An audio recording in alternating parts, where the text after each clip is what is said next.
আজকের case number GR 25/13 আর চূড়ান্ত রায় ঘোষণার দিন। এই শেষ মুহূর্তে সঠিক সাক্ষ্যের কারণে রায়ের কিছুটা বদলাতে হয়েছে। রায়টা প্রায় আমূলই বদলে গেছে। এখন নতুন ও চূড়ান্ত রায় হলো এই, আমি জানি এই রায় শোনার জন্য আপনারা সকলে অনেক উৎসাহের সঙ্গে অপেক্ষা করছেন। খুবই স্বাভাবিক, এটা একটা অনভিপ্রেত ঘটনা। আমার জীবনে এই ধরনের ঘটনা নেই বললেই চলে। এই ধরনের ঘটনার অভিজ্ঞতা আমার এই প্রথম। যাই হোক, তবুও আমাকে তো আমার কর্তব্য পালন করতে হবে। আমি আমার রায় ঘোষণা করে শোনাচ্ছি। এই কেসের রায়ে শিমুল ব্যানার্জি বেকসুর খালাস পেয়ে গেছেন।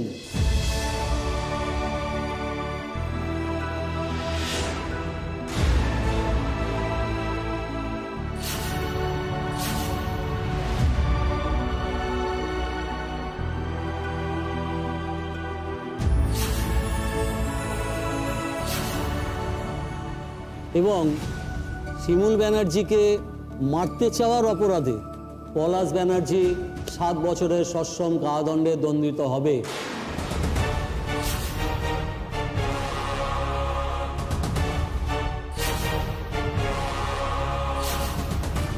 আর 50,000 টাকা জরিমানা।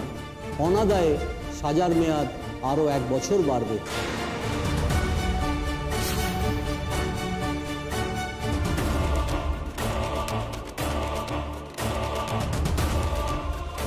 না, এটা হতে পারে না স্যার, এটা হতে পারে না। এই রায় পক্ষপাত আছে। আপনি ওর কথা শুনে রায় বদলাতে পারেন না। আমি কিছু করিনি, বিশ্বাস করুন, আমাকে ফাঁসানো হচ্ছে। আমি কিছু করিনি, আমাকে ছাড়ুন, আমাকে ছাড়ুন। স্যার এরকম করবেন না প্লিজ। আমি খুব সাধারণ একজন মহিলা। আমার স্বামীকে কারাবন্দী করলে আমার জীবনটা তছনছ হয়ে যাবে। স্যার প্লিজ, স্যার প্লিজ আর একবার ভেবে দেখুন স্যার। স্যার স্যার পলাশ, পলাশ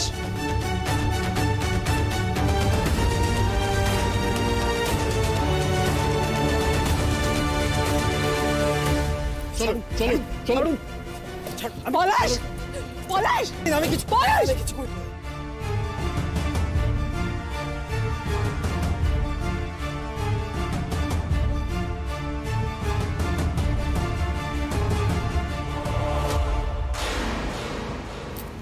অনেক ধন্যবাদ আপনাকে।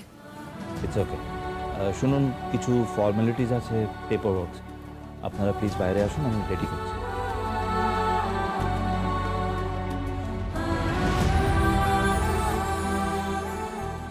আজকে যে এই ন্যায্য রায় ঘোষণা হয়েছে, এটা শুধুমাত্র তোমার জন্য হয়েছে পরাগ।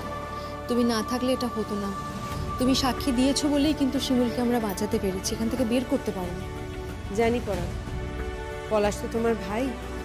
আজকে ওকে অবস্থায় দেখে তোমার খুব একটা ভালো লাগার কথা নয়, কিন্তু কি করা যাবে বলো? আমি জানি তোমার খারাপ লাগছে।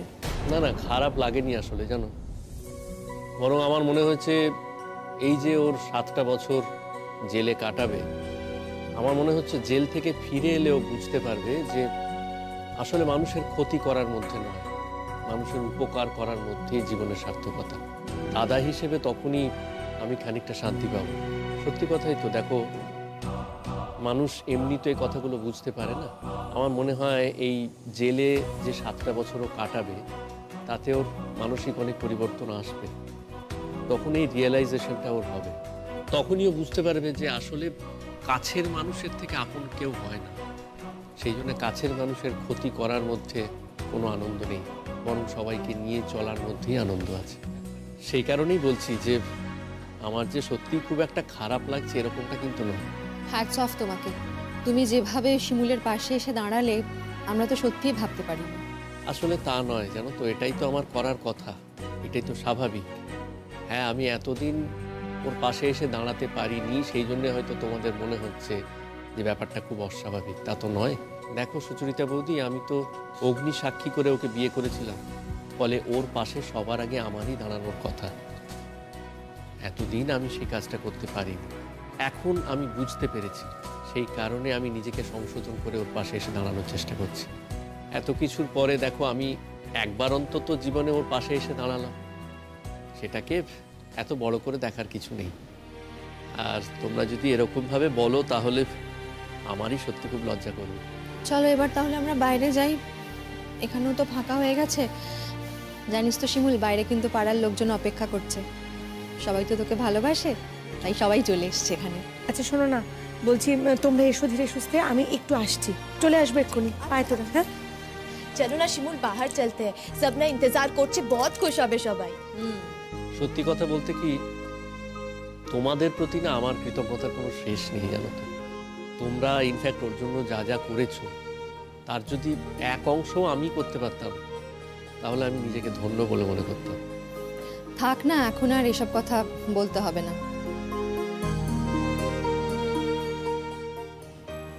কি হয়েছে সুমন, কাঁদছো কেন তুমি? কোথায় কাঁদছি? এই তো তোমার চোখে স্পষ্ট জল দেখতে পাচ্ছি। কি হয়েছে? কি বলবো বলো তো, সত্যি খারাপ লাগছে জানো তো। নিজেরই তো দেওর, তার এই অবস্থা হলো, তাকে জেলে পাঠাতে হলো। বাড়িতে মা আছে, মাকে গিয়ে কি বলবো বলো তো। কিন্তু সত্যি কথা বলো তো পরাগ, এখানে আমার কি করার ছিল? আমার তো সত্যি কিছু করার ছিল না। তুমি আর কি করবে সুমন, তোমার তো কিছু করার নেই। দেখো, মানুষ নিজে আগে বাঁচবে, তারপর তো অন্যকে বাঁচাবে। আর তাছাড়া আমি তো বললাম যে শাস্তিটাও পেয়েছে, এই যে জেলে 7টা বছরও কাটাবে, তাতে নিশ্চয়ই ওর মধ্যে একটা রিয়েলাইজেশন হবে।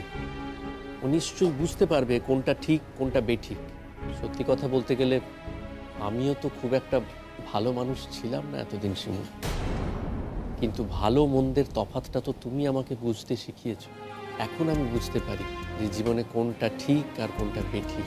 আজকে দাঁড়িয়ে আমার মতো সুখী মানুষ আর কেউ নেই শিমুল। আমি এখন এটা বুঝতে শিখেছি যে ভোগে নয়, ত্যাগেই হচ্ছে আসল আনন্দ। যাই হোক, চলো এবার বাইরে যাই আমরা।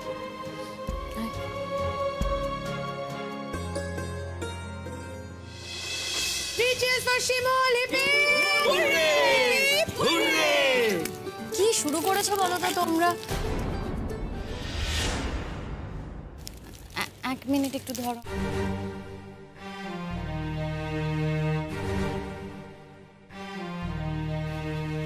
দেখো, তোমার ক্ষতি হোক আমি চাইনি।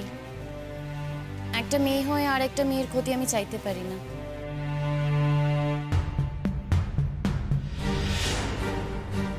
দয়া দেখাতে এসেছো? আমি কেন তোমাকে দয়া দেখাতে যাব? তোমার স্বামী যে অন্যায় করেছে সেই শাস্তি তো শিরোধার্য হয়ে গেছে, কোর্টে রায় বেরিয়ে গেছে, সেখানে তো আমার কিছু করার থাকে না। আর দেখো প্রতীক্ষা, তোমরা মনে মনে খুব ভালো করেই জানো যে আমি কোনো অন্যায় করিনি। আমার যদি শাস্তিও হতো তোমরা হয়তো খুশি হতে, তোমাদের ভালো লাগতো, কিন্তু সত্যিটা তোমরা জানতে। যেমন এটা সত্যি যে পলাশ অন্যায় করেছে, এটা তো মনে মনে তোমরা জানো, খুব ভালো করেই জানো। আর একটা কথা বলি, দেখো পলাশ যদি ভালোভাবে জেলে 7 বছর কাটায় তাহলে হয়তো ও অনেক আগেই ছাড়া পেয়ে যাবে। জীবন তো কখনো থেমে থাকে না, নতুন করে তোমরা আবার সংসার শুরু করতে পারবে। দয়া করে জ্ঞান দিতে এসো না। আমি তোমার সঙ্গে কথা বলতে চাই না, চাইও না। তুমি শুধু শুধু এই কথাগুলো বলে আমাকে কিন্তু বিরক্ত করছো। শিমুল, শিমুল, তুমি অকারণে কথা বলে সময় নষ্ট করছোই বা কেন? এত সাধু সেজে তুমি এখন নাটক করছো দাদা? সব ভুলে গেছো? প্রিয়াঙ্কার কথা মনে নেই? সবকিছুই আমার মনে আছে প্রতীক্ষা, আর মনে আছে বলেই এই সঠিক কাজটা আমি করতে পারলাম। তা না হলে আমার হয়তো ভুল হয়ে যেত। যাই হোক শিমুল, চলো আমাদের বাড়ি যেতে হবে। সত্যি বাবা, তোমার মতো মেয়ে বলে তাই এতগুলো কথা এখনো বলতে পারছো। লজ্জা করছে না না তোমার? देखो प्रतीक्षा, तुम अब क्या करोगी, कहाँ जाओगी, इसके बारे में सोचो। हाँ, वैसे तो तुम्हारे हस्बैंड नौकरी चले गए, क्या पहनोगी तुम, अब क्या खाओगी? और शिमूल के भरोसे में तो बिल्कुल भी मत रहना, এটা তো ওর जिम्मेदारी নয় না, তোমার হাজবেন্ডের जिम्मेदारी আছে তোমাকে খাওয়ানো। पर हाँ, শিমুল তো अब परागের নকরি भी জয়েন করে নিয়েছে, তো सब कुछ उसके ऊपर ही আছে। अब वही डिसाइड করবে কি তোমাকে হেল্প করবে কি করবে না। শীর্ষা, তোমরা তো সবাই আমাকে চেনো, তোমরা খুব ভালো করেই জানো যে এটা আমি করতে পারবো না। ও যদি আজকে বাড়িতে যায় আমি ওকে ফিরিয়ে দিতে পারবো না, যতই ও আমার ক্ষতি করার চেষ্টা করে। আমি জানি আজকে ও কতটা হেল্পলেস। খাওয়া নিয়ে তুমি ভেবো না। আমি জানি তোমার চাকরি নেই, কোথাও নতুন করে চাকরিও পাবে না। আর আমি এটাও জানি আগামী দিনে তুমি যদি সুযোগ পাও ওই বাড়িকে তুমি আবার আমার ক্ষতি করার চেষ্টা করবে, আমাকে হয়তো মেরে ফেলারও চেষ্টা করবে। তবুও আমি তোমাকে বলবো তুমি ও বাড়িতে যেতে পারো।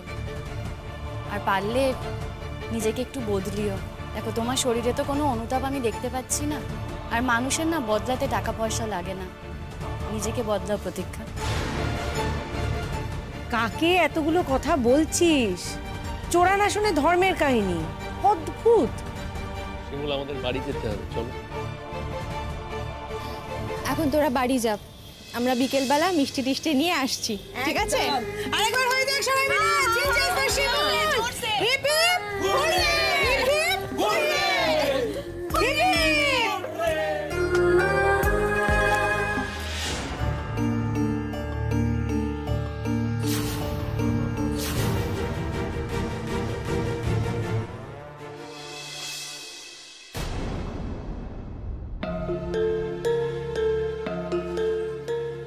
খুশি হয়েছে তো? ছেলেটাকে জেলে পাঠিয়ে খুব খুশি হয়েছে? শেষ পর্যন্ত আর ছেলেটাকে জেলে পাঠিয়েছে। এই পরাগ,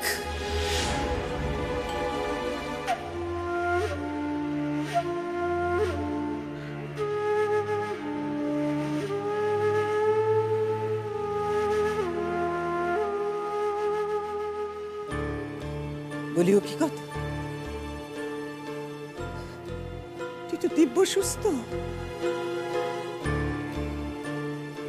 বউয়ের ভেড়া হয়ে গেছিস বুঝি? সে যা যা বললে তুই তাই তাই করলে।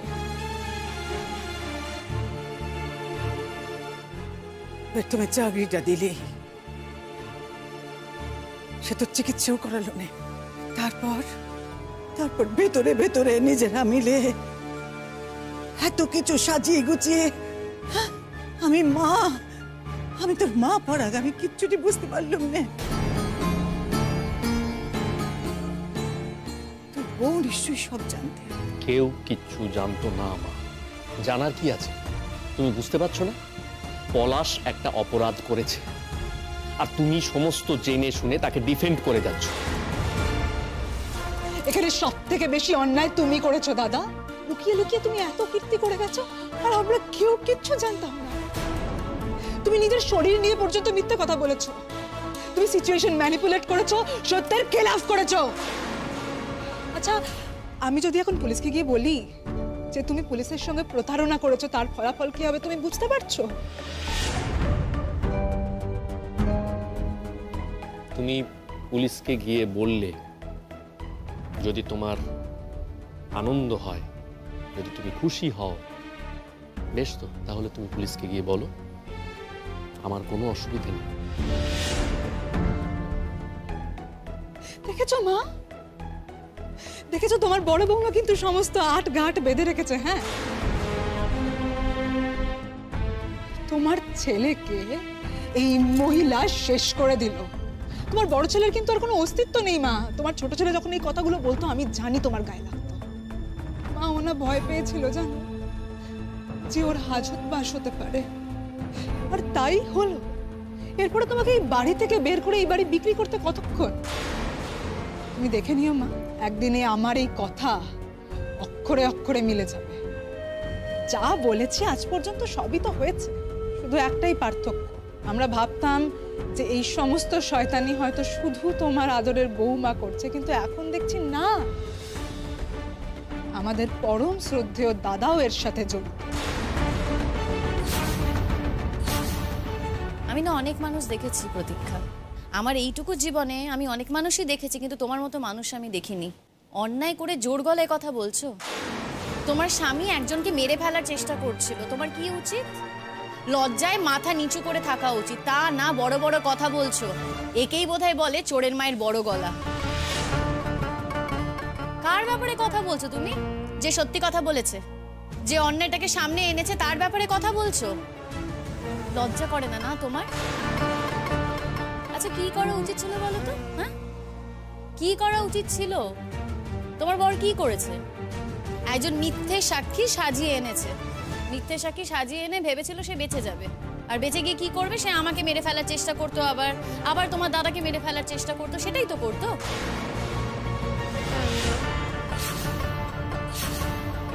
মা তুমি তো অনেক কিছুই জানো না, কারণ তুমি কোর্টে যাওনি। তাই তোমাকে বলি, তোমার ছোট ছেলে কিন্তু আমাকে মেরে ফেলার চেষ্টা করেছিল। শুধু আমাকে না, তোমার বড় ছেলেকেও মেরে ফেলার চেষ্টা করেছিল। আর তার সমস্ত প্রমাণ কিন্তু তোমার বড় ছেলের কাছে আছে, সমস্ত ডকুমেন্টস আছে। ভাগ্যিস ভাগ্যিস তোমার ছেলে অক্ষম সেজেছিল, অচল সেজেছিল, তা না হলে তো কিছুই জানতে পারতাম না। শোনো প্রতীক্ষা, এর আগে আমি তোমাকে মুখের ওপর কখনো এরকম কথা বলিনি, কিন্তু আজকে আমি তোমাকে বলছি, আর এই কথাটা কিন্তু আমি ফলাবই। তোমাকে আমি এ বাড়ি ছাড়া করব।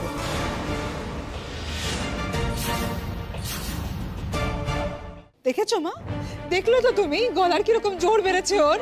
দেখেছি দেখেছি, চোখ যখন আছে সবই দেখতে পাচ্ছি, আর কান যখন আছে সবই তো শুনলুম। তোমার চোখ আছে মা, তুমি দেখতে পাও। আমার তো মনে হয় না তুমি কিছু দেখতে পাও। মা, যে তোমার বড় ছেলেকে খুন করতে চেয়েছে, তোমার ছেলের বউকে যে খুন করতে চেয়েছে, তুমি তাকে মাথায় তুলে রেখেছো, তাই না? যে ছেলে তোমাকে সারাটা জীবন দেখে গেল, যে বউ এই সংসারের জন্য এত কিছু করে যাচ্ছে, তার প্রতি কোনো মায়া নেই তোমার, কোনো দরদ নেই। এই সংসারটা তো দাঁড়িয়ে আছে শিমুলের জন্য না।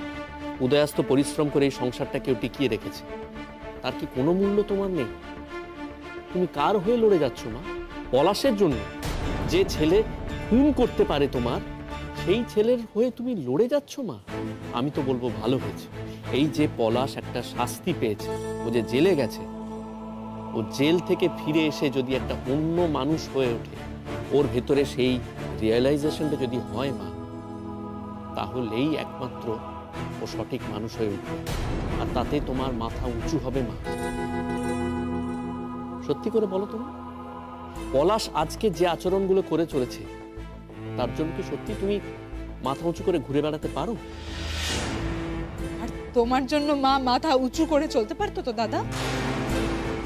তুমি ঠিকই বলেছো প্রতীক্ষা, আমিও এমন কিছু কাজ করেছি একটা সময়, যে কারণে আমার মা মাথা উঁচু করে হাঁটা চলা করতে পারেনি। ঠিকই বলেছ, কিন্তু প্রতীক্ষা এটাও সত্যি যে সেই মানুষটা এখন কিন্তু আর নেই, সেই মানুষটা এখন অতীত। আমি এটা বুঝতে শিখেছি প্রতীক্ষা, যে জীবনে সৎভাবে বেঁচে না থাকলে সেই জীবনের আসলে কোনো মূল্য নেই, এবং এটা আমি বুঝতে পেরেছি শিমুলের জন্য। কিন্তু তুমি কি করেছো বলো তো? তোমার স্বামীকে তুমি এতটুকু পাল্টাতে পারোনি, কোনো পরিবর্তন আনতে পারোনি তার মধ্যে, একটুও বোঝাতে পারোনি তাকে। ও নিজেও সেটা বোঝেনি। ও যদি নিজে সেটা বুঝতো তাহলে স্বামীকেও বোঝাতো। উল্টে কি করেছে? একজন অসুস্থ অক্ষম মানুষকে মেরে ফেলার চেষ্টা করেছে। খাবারের মধ্যে বিষ মিশিয়ে তাকে মেরে ফেলার চেষ্টা করেছে সে। খাবারের মধ্যে বিষ মানে? কি প্রমাণ আছে তোমার কাছে যে আমরা খাবারের মধ্যে বিষ মিশিয়েছি? প্রমাণের কথা বলছো? ওই ক্লিপটা কি যথেষ্ট নয়? তোমার কিছু হয়নি, তুমি কিন্তু বেঁচে গেছো, কিন্তু এখন যদি আমি বিষয়টা খোঁচাই তাহলে বুঝতে পারছো তো তোমার কি হবে। তাই তোমাকে বলছি প্রতীক্ষা, ব্যাপারটা না ঘেটো না। তোমার স্বামী তো এখন জেলে, চাকরি করো না, কিচ্ছু করো না, তাই তোমাকে এখন আমাদের ভরসাতেই চলতে হবে। তাই এই বাড়িতে যদি তোমাকে থাকতে হয়, আমার শর্তেই থাকতে হবে।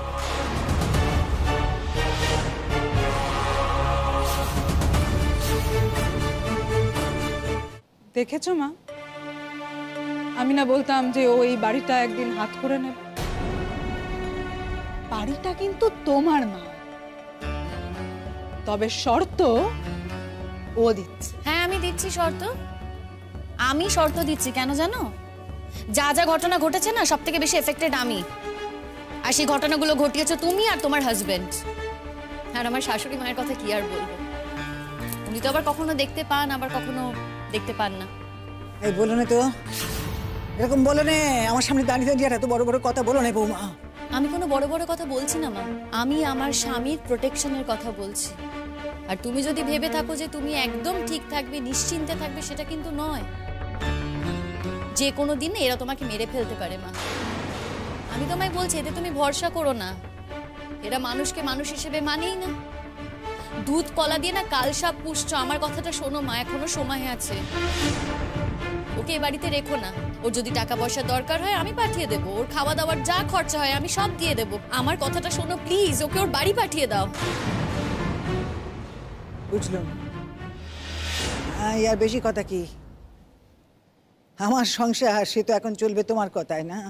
না না, আমার কথাই চলবে কেন? এতদিন তো তোমার কথাই চলেছে, তাই এই অবস্থা। এখনো তোমার কথাই চলুক, দেখো কি অবস্থা হয়।